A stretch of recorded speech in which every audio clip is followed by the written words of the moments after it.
بسم اللہ الرحمن الرحیم. آج ہم سبق پڑھنے والے ہیں مخرج کی تعریف. مخارج حرف کے نکلنے کی جگہ کو مخرج کہتے ہیں. حلق زبان، منہ کا خالی حصہ، ہونٹ اور خشیوم یعنی ناک کا بانسا میں 17 جگہیں ایسی ہیں جہاں 29 حروف تہجی ادا ہوتے ہیں. 17 مخرج بھی ہیں، 17 جگہیں ایسی ہیں تو 17 مخرج. مخرج نمبر 1 ہے منہ کا خالی حصہ. اس سے 3 حروف ادا ہوتے ہیں. کون کون سے ہیں؟ الف، واو، یا. اور یہ تینوں ہی حروف مدہ کہلاتے ہیں. جس خالی الف سے پہلے زبر ہو الف مدہ کہلائے گا. جیسے میم الف زبر ہے نا، ساتھ میں الف خالی لگ گئی تو تھوڑا سا کھینچ دیا جائے گا اور اس کھینچنے کی آواز کو حروف مدہ کہا جائے گا. مالکی. اب جس واو ساکن سے پہلے پیش ہو وہ واو مدہ کہلائے گی. جیسا کہ اعوذ، عین واو پیش، اس آواز کو حروف مدہ کہیں گے. جس یا سے پہلے زیر ہو وہ یائے مدہ کہلائے گی. جیسے رحیم. ہونٹ کی شیپ بھی منہ کی شیپ بنا دی گئی ہے. خالی حصہ ہوگا جہاں سے الف، واو، یا یہ ورڈ ادا ہوں گی. حروف حلقی. مخرج نمبر 2 ہے حمزہ ہا. مخرج نمبر 3 ہے غین ہا. مخرج نمبر 4 ہے غین خا. اب مخرج نمبر 2 کو حمزہ اور ہا کو اقصا حلق مطلب سینے کی طرف والا حصہ یہاں سے ایک آواز ادا ہوگی. وہ کون سی ہوگی؟ حمزہ اور ہا. وسط حلق مطلب درمیان کا حلق آواز آئے گی کون سی؟ عین ہا. اور ادنا حلق مطلب اب منہ کی طرف حلق کا منہ والا حصہ وہاں سے کون سی آواز آئے گی؟ غین خا. مخرج نمبر 5 ہے. اس مخرج کو جو نام دیا گیا ہے وہ دیا گیا ہے حروف لہاتیہ. قاف اور کیف. حلق ختم ہو گیا، زبان کی کوا، زبان شروع ہو گئی. زبان کی جڑ جب کوے کے قریب سے نرم تالو سے لگے تو قاف ادا ہوتا ہے.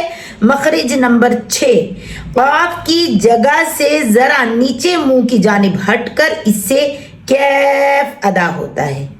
مخرج نمبر 7 حروف شجریہ. جیم، شین، یا. وسط زبان جب بالمقابل اوپر کے تالو سے لگے. جیم، شین، یا. حروف حافیہ. ضاد. یہ مخرج نمبر 8 ہے. زبان کی کروٹ جب بائیں طرف والے اوپر کی 5 داڑوں سے لگے تو اس سے ضاد ادا ہوتا ہے.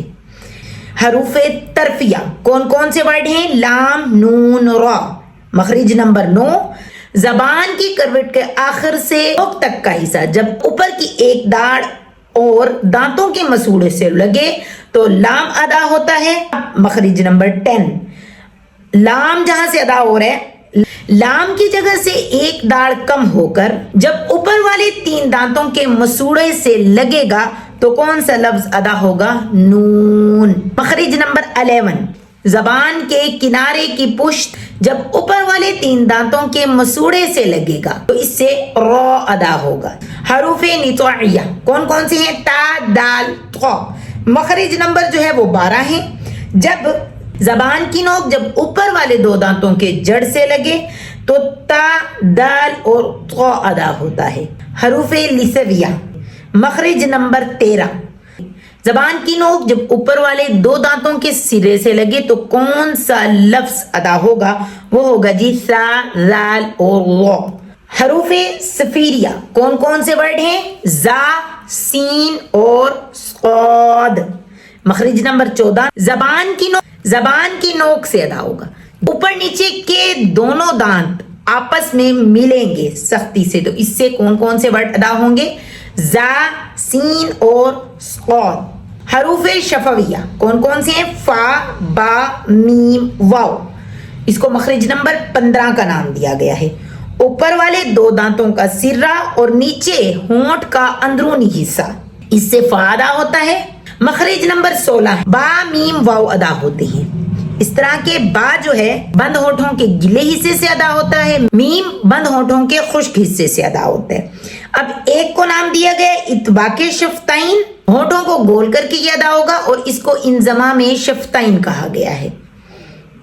مخرج نمبر 17 لاسٹ، خشیوم یعنی ناک کا بانسا، یہاں سے آواز آئے گی، اس سے نون اور میم ادا ہوتے ہیں۔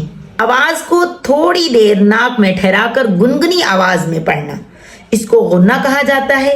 یہ نون اور میم ڈبل حرکت والی الفاظ ہیں، نون اپنی آواز میں 2 بار آتے ہیں، میم بھی اپنی آواز میں 2 بار آتے ہیں۔ لاسٹ میں مخرج معلوم کرنے کا صحیح طریقہ کیا ہے؟